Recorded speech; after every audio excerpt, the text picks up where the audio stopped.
Hello and welcome back to Read Becca for my weekly catch up on everything I've read, everything that I'm currently reading, and everything I'm looking forward to reading.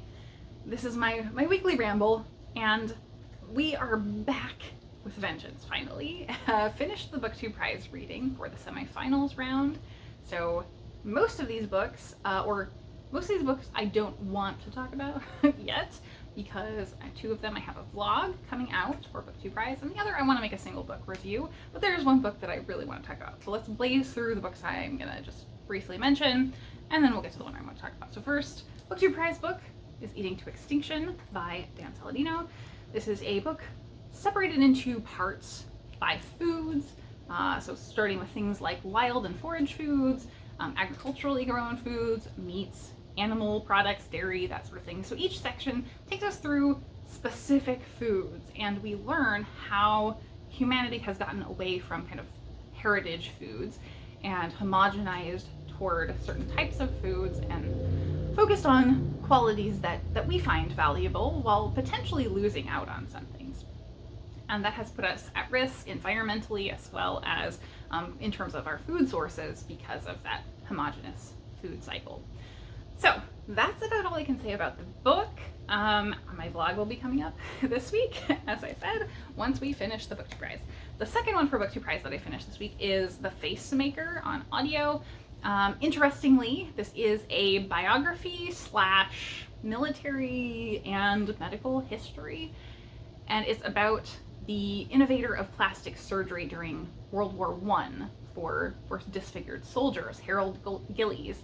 And the audio narration is by one of his great descendants, Daniel Gillies, who is apparently a famous audiobook narrator, and he did a fabulous job. So I thought that was great in terms of the audio. In terms of the book, as I said, it is pretty well laid out as a biography, mainly with little chunks of history through that.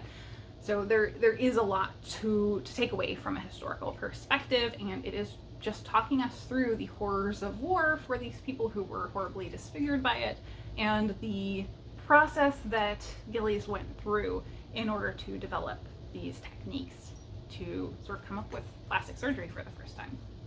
So that is that one as well in the vlog upcoming next week. Then I finished A Slice of Mars by Guerric Hache. This has been on my long running currently reading stack, and I finally finished it after my BookTube Prize books, and I pretty much loved this. This was very much, like, it feels like it was written for me. It's perfect for a STEM nerd. This follows a crew of STEM nerds. Really, they're very specialized people in their fields, in science and technology kind of fields. And they're starting the first pizzeria on Mars. And it's so wonderful. It's not what I expected at all, in that it's not about them running the business so much as it is the starting the business. All of the troubles of getting it going. And it takes a really personal scope and view in doing that, because we're kind of bringing the crew together, getting into the heads of these few people that have come together to start this pizzeria, and dealing with all the interpersonal conflicts. But I love that everyone involved just wants to work through things. They are very genuine in how they go about this. So I'm sure I will talk about that more. I want to do a single book review for this one because I enjoyed it so very much. Yeah, this was a great book. And then Annalee Newitz Terraformers is the last one, and the one I want to talk about, really to kind of review here. And this was a really different voice for Newitz from other things I have read. This is a sci-fi. It's very hopeful, but it has a lot to it in terms of different conflicts and kind of heavier elements, definitely. Much like the last one, it takes a really personal view. Like, we're seeing minor aspects of life here. But this is a weird one because it's more like 3 interconnected stories, 3 novellas maybe, and they're spread out over very different time periods in the same planet, Saski. And this planet is being terraformed by a corporation to profit off of, basically. But there are also people that live there, and these people are not necessarily human. There's humans, but there are also biologically engineered people, sapient animals, robots that are also sapient, and other things, inorganic things that they're also people. And that, I think, is one of the things that makes this the most interesting, because we do really, really explore relationships between those people, both physical and romantic, like physically romantic, and the complications of that. We have somebody adopt a train. Like, that happens here. It's really weird and fun. It kind of, in the voice, reminds me of what it would look like if T. Kingfisher wrote a sci-fi, because every character is very quirky, very unusual, and also everyone's really kind and cares very much about things. And as I said up front, it's kind of hopeful. It's not perfect, but it does have that idea of hope behind everything, and everyone feels very supportive as far as the characters whose heads we're in. The stories are connected loosely, so you get some distance. You don't stay close to the characters because of that time scale, but we have some overlap in the characters since they're not all humans. Some people are still around through these different stories, even though it's massive amounts of time are passing. There's also this big dichotomy between the corporate overlord sort of deal and these different quirky beings on this planet just trying to survive and live in their society that they've developed on this planet that's being terraformed. And that almost builds into what feels like it could be a prequel story to this one, because this one has a whole backstory of Mars having come away from Earth as their corporate overlord sort of deal in a revolution. Well, this one is sort of building up toward a revolution where these beings have sort of realized how badly they're being treated by the corporation, and that their world needs to be more free than it is. And we see little drops of that through the story as it builds up. So I loved those aspects. One of the weird things for this, and maybe not weird, but things that will not work for everyone, that worked fine for me, is that this is so about world building that it's constant info dumps, it feels like. And the joy of how cool and weird the world is something you have to really be invested in to like that. And I was.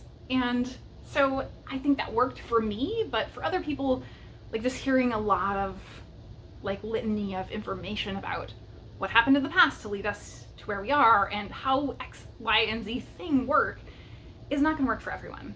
And so I think that is going to be very particular to certain people. Oh my, it's getting like very stormy outside, so the light is going down.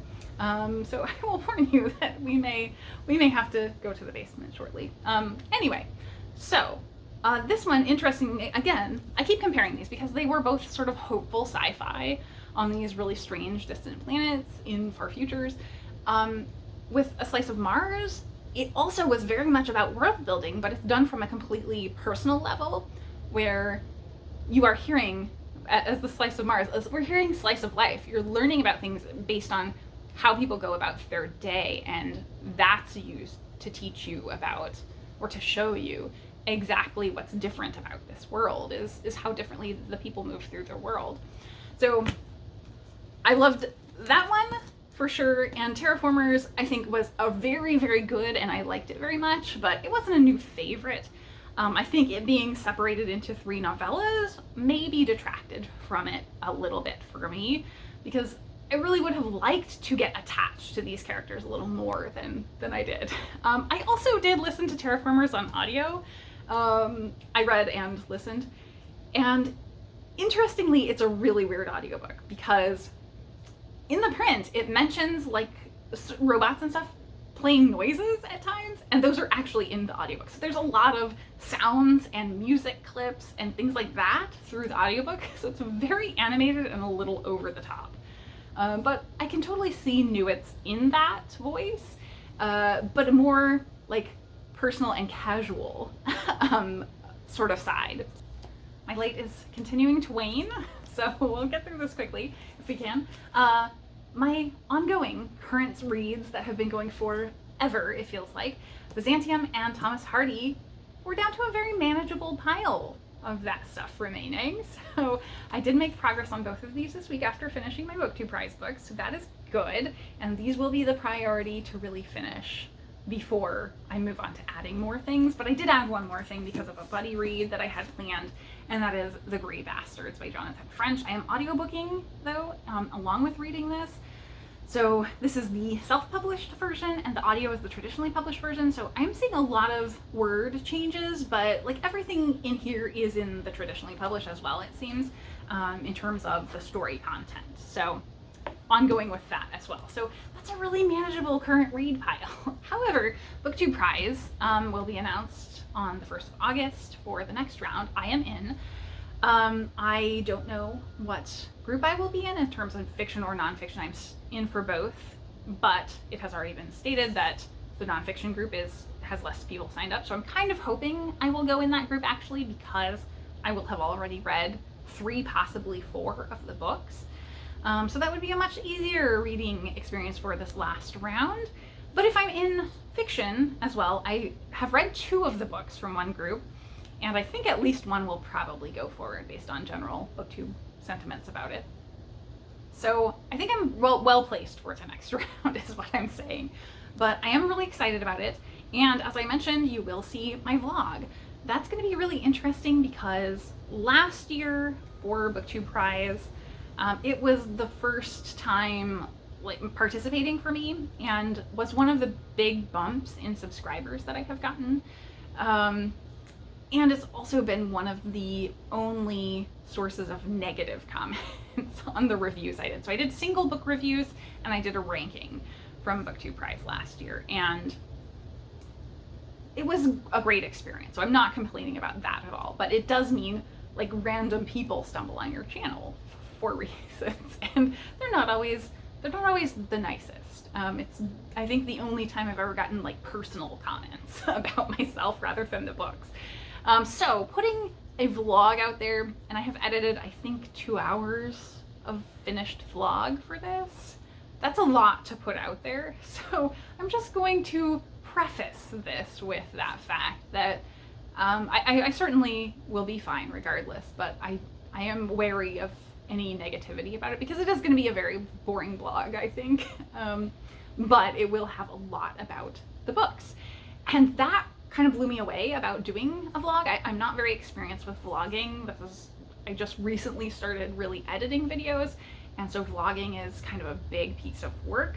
And to do that for the first really big long form vlog, to put it together for Book 2 prize, it was like I realized I was rambling a lot. Like I wanted to just include the clips about the books, and that still would have been over an hour. I don't know how people manage to get in quick clips about their life, about food, you know, about just generally what's going on, fun stuff, and actually talk about the books. It's very hard. So that's been a great learning experience. I've learned a lot just from doing the editing aspects. That's been not as hard as I expected. So I was expecting vlog editing to be really difficult, and it was time consuming, but not that difficult, honestly, based on sort of how I had taken and kept track of the clips. So I think I am well posed to do more vlogs, is what I'm saying there. So now that it's like pitch black outside, it's less windy, so I'm getting less scared that everything's gonna come crashing down around me. So I think that is it for book stuff, Book 2 prize stuff. I really don't have anything to catch up on.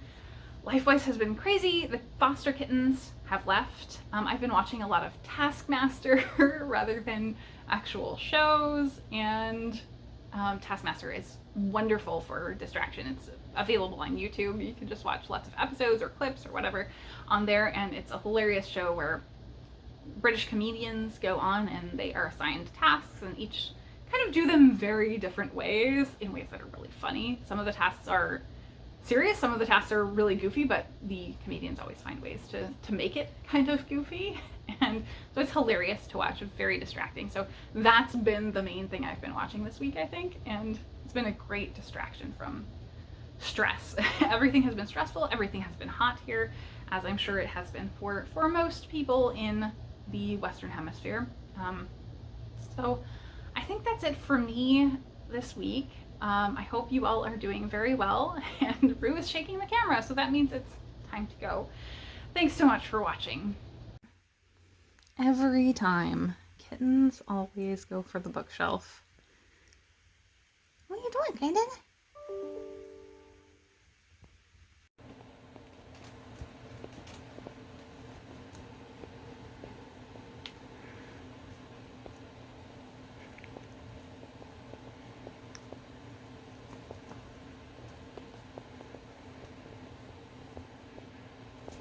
Well, you got it.